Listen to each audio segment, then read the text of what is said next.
আচ্ছা, একটা ভালো গল্প তো আমাদের মনকে একদম আঁকড়ে ধরে রাখে, তাই না? কিন্তু একটা ভৌতিক গল্প ঠিক কি এমন থাকে যে আমাদের শিরদাঁড়া দিয়ে একটা ঠান্ডা স্রোত বয়ে যায়?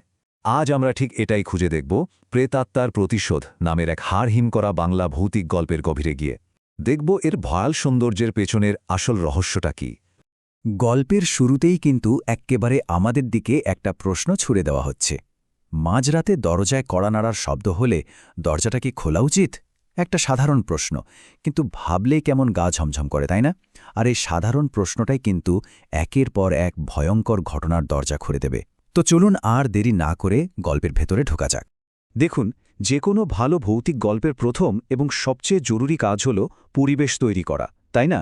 এই গল্পেও কিন্তু ঠিক তাই করা হয়েছে। একদম ক্লাসিক একটা প্রেক্ষাপট, এক ভয়ঙ্কর ঝড়ের রাত।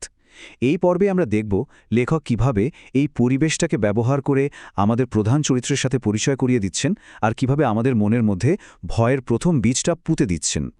তো আমাদের গল্পের নায়ক হচ্ছেন সুজন, পেশায় একজন স্কুল শিক্ষক, আর পোস্টিং হয়েছে একেবারে প্রত্যন্ত এক গ্রামে। এবার শুধু একবার কল্পনা করুন, মাঝরাত, মুষলধারে বৃষ্টি পড়ছে, চারিদিক ঘুটঘুটে অন্ধকার কারণ কারেন্ট নেই, আর সেই অবস্থায় সুজন একা একটা বাড়িতে ঘুমানোর চেষ্টা করছেন। এই যে একটা চরম একাকিত্ব আর অসহায় অবস্থা, এটাই কিন্তু গল্পের পরের সব ভয়ঙ্কর ঘটনার জন্য স্টেজটা একেবারে পারফেক্টলি সেট করে দেয়। তো পরিবেশ তো তৈরি, কিন্তু এরপরেই আসে সেই মুহূর্তটা যা গল্পের শান্ত অবস্থাকে এক ঝটকায় ভেঙে চুরমার করে দেয়। এটাকে বলা হয় গল্পের টার্নিং পয়েন্ট। আর ঠিক এখান থেকেই গল্পটা মোড় নেবে আসল বিপদ আর বিশৃঙ্খলার দিকে। রাত তখন 2টো। হঠাৎ দরজায় ঠক ঠক ঠক, এমন জোরে কড়া নাড়ার শব্দ যা রাতের নিস্তব্ধতাকে ছিঁড়ে ফালা করে দিল। দরজা খুলে সুজন যা দেখল তাতে সে নিজেও চমকে গেল। ওপাশে দাঁড়িয়ে আছে তার প্রতিবেশী কমলেশবাবুর ভাগ্নে দীপঙ্কর। ছেলেটার মুখটা ভয়ে একদম সাদা হয়ে গেছে।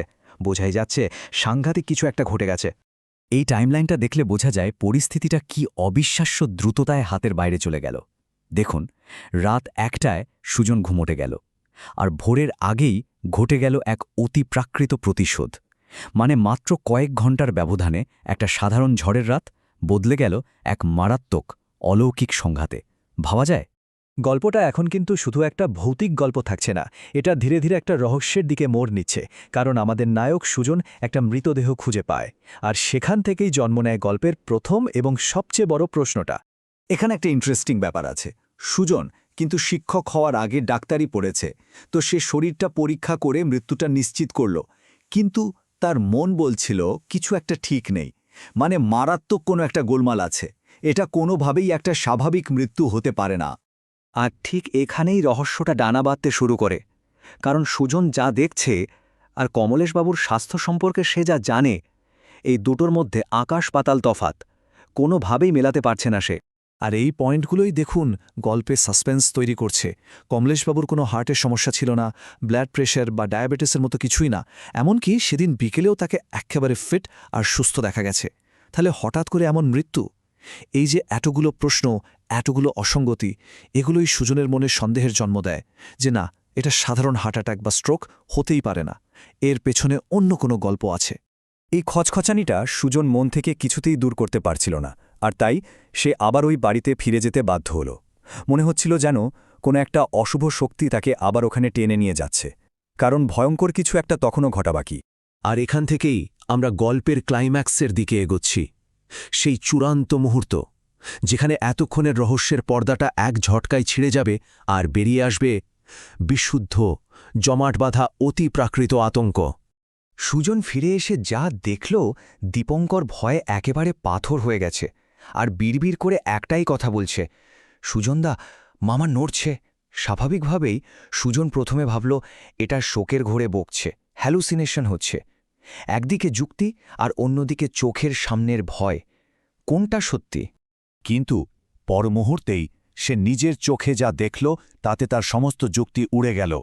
কমলেশবাবুর নিষ্প্রাণ দেহটা সত্যিই নড়তে শুরু করল, আর তারপর মাথাটা ঘুরল, চোখ দুটো খুলল, কিন্তু ওগুলো মানুষের চোখ ছিল না, ছিল দুটো জ্বলন্ত আগুনের গর্তের মতো। শুধু তাই নয়, সেই জীবন্ত মৃতদেহ কথা বলে উঠল, একটা অস্বাভাবিক শীতল কণ্ঠে, যা সরাসরি দীপঙ্করের দিকে তাক করা।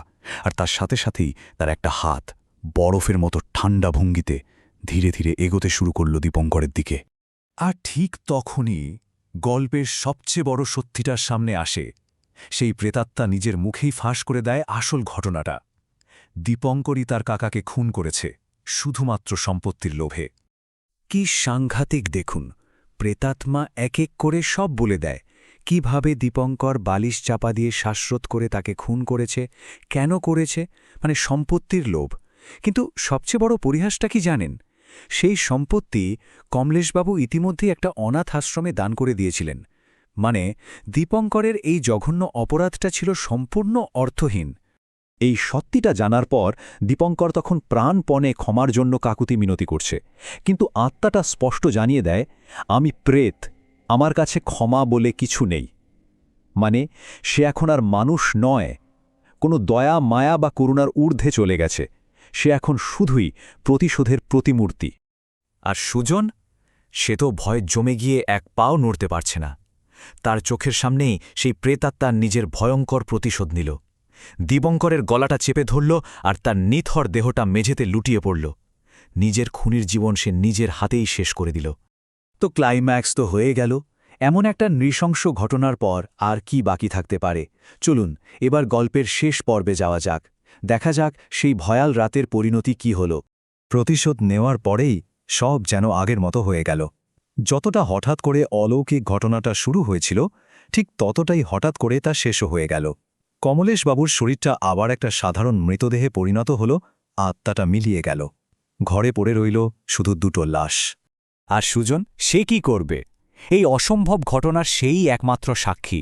তাই ভোর হওয়ার আগেই, অন্য কেউ জেগে ওঠার আগেই সে সেই গ্রাম থেকে পালিয়ে যায়। কারণ সে ভালো করেই জানত সে যা দেখেছে সেই গল্প কেউ কোনোদিন বিশ্বাস করবে না। আর এই ভয়ঙ্কর স্মৃতিটা তাকে সারা জীবন তাড়া করে বেড়াবে। শেষ পর্যন্ত গল্পটা কিন্তু আমাদের একটা খুব অস্বস্তিকর প্রশ্নের সামনে দাঁড় করিয়ে দিয়ে যায়। ভাবুন তো, দীপঙ্কর যে অপরাধটা করেছিল সেটা ছিল একটা পারফেক্ট ক্রাইম। কোনো সাক্ষী বা প্রমাণ ছিল না, মানে পৃথিবীর আইন তাকে কোনোদিন শাস্তি দিতে পারত না।